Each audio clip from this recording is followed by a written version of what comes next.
personajes.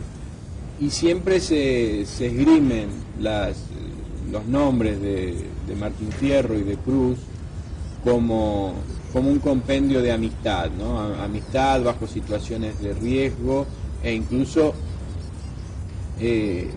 como un final dramático dado la muerte de Cruz en las tolderías, mostrando una real aflicción y congoja de parte de Martín Fierro, ¿no? Que no es para nada un héroe frío o calculador o que tenga perfiles de superhéroes, ¿no? Está mostrado desde un punto de vista muy humano y refleja todo el dolor que experimenta Fierro ante la muerte de este amigo que lo ayudó.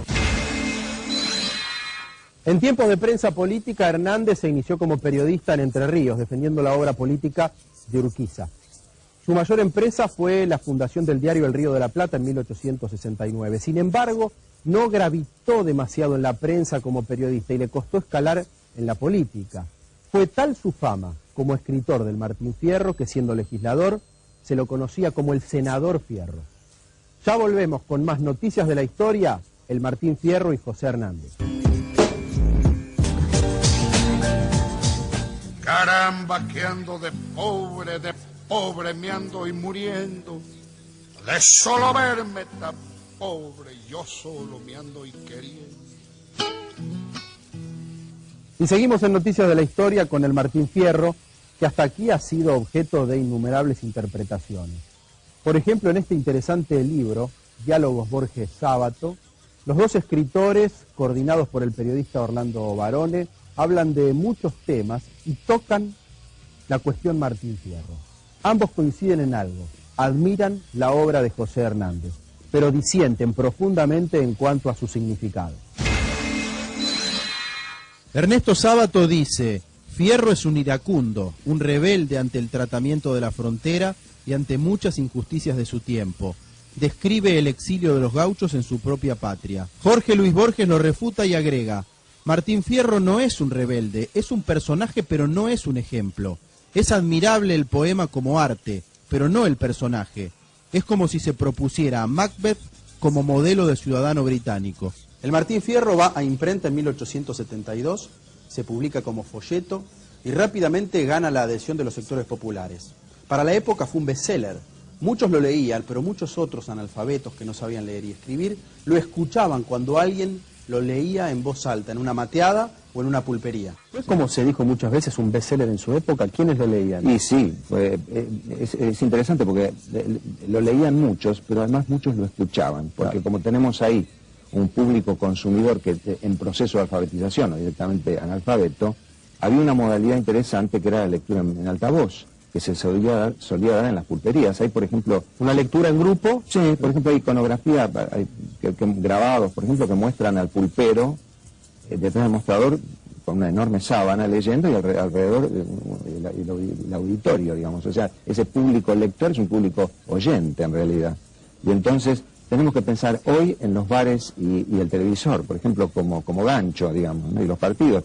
Ahí quizá era el diario o el folleto legible y aparte de otro tipo de espectáculo como la payada de contrapunto. Entonces, el Martín Fierro se conoce por esas tiradas en folleto, el gaucho Martín Fierro, y también por la lectura en altavoz, que de donde deriva una cierta circulación oral del poema, vía memoria. Eso es extraordinario. Es decir, que un hecho literario que pertenece digamos, que pasa por la imprenta y cierta sofisticación tecnológica derive al folclore de transmisión oral, y de repente encontramos hacia fin del siglo XIX, comienzo del XX, refraneros en Uruguay y en la Argentina que incluyen refranes populares que en realidad, de los cuales no hay testimonio antes de Martín Fierro, está dicho todo, ¿no?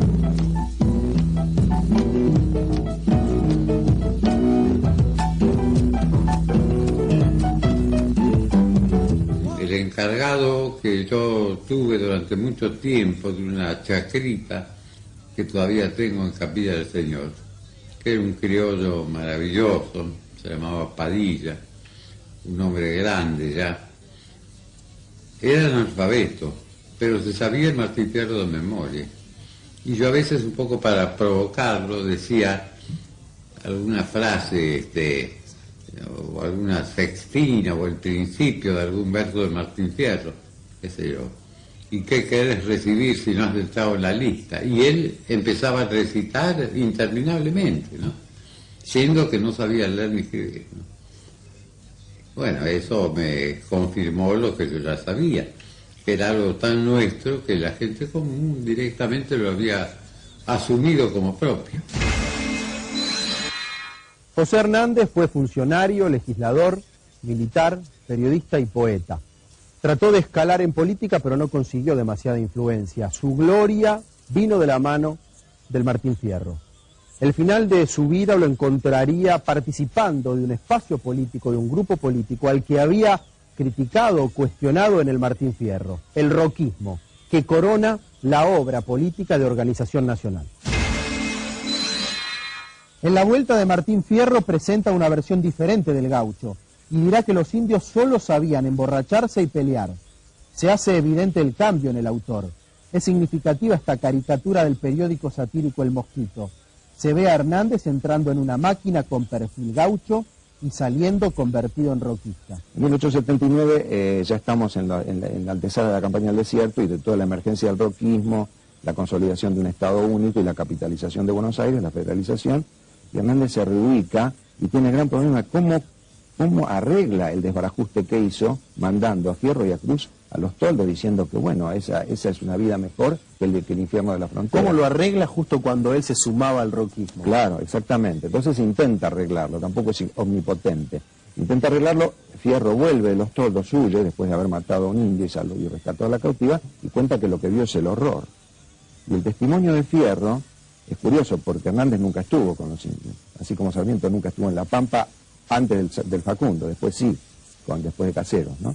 O hacia Caseros, en el 52. Y los dos narran, Sarmiento en el Facundo, La Pampa, y Hernández en Martín Fierro, la vida de los indios, sin conocerla por experiencia directa, pero sí por testimonios ajenos. Entonces, con esos testimonios, Hernández transforma a Martín Fierro en un informante completamente prejuiciado, falaz, parcial y etnocéntrico de la vida de los indios. Un caso, la viruela, como dice Martín Fierro, distorsionando la lengua, ¿no? Cuando el indio dice cristiano echando gualicho, refiriéndose al mal de la viruela, está seriado como parte de la ignorancia indígena en Martín Fierro. Y un texto casi contemporáneo de un viajero italiano, un científico, Paolo Mantegazza, que estuvo en los años 50 y después publicó sus impresiones del Río de la Plata y Tenerife, cuenta lo mismo, pero diciendo, los indios nos atribuyen a los blancos el origen de la viruela y no les falta razón. Porque claro, hay una historia, digamos, entre sociopolítica y genética y biológica, es decir, no había anticuerpos en los pueblos americanos para ese tipo de enfermedades. Y el rico le dice al pobre, calavera, chupador, y el rico chupa en su mesa y el pobre en el mostrador. Por supuesto que la imagen más brutal del indígena facilitaba, justificaba la ocupación de sus territorios, y en este sentido algunos personajes, particularmente Roca, que no parece ser un hombre de particular sensibilidad social, aprovechaban esta imagen de brutalidad para justificar una acción que consideraban imprescindible, que era la incorporación de la tierra. En ningún caso se pensaba o se planteaba o se aceptaba socialmente el exterminio de la población indígena. Esto no era socialmente aceptado, pero sí su avasallamiento y la subyugación de su cultura y su incorporación forzada dentro de la sociedad cristiana, en la cual se les guardaba un lugar como peones de campo, digamos, en los estratos más bajos. Aunque en la práctica no faltaron indígenas que se incorporaron a la sociedad cristiana y terminaron siendo terratenientes, productores de cierta importancia, etcétera, ¿no? Esta es la portada de la 8ª edición del primer Martín Fierro. Es la tapa de 1874. Indudablemente es el texto de un país en transición. Este libro expresa como pocos las tensiones, las contradicciones de la época. Gracias por habernos acompañado en Noticias de la Historia. Hasta la próxima semana.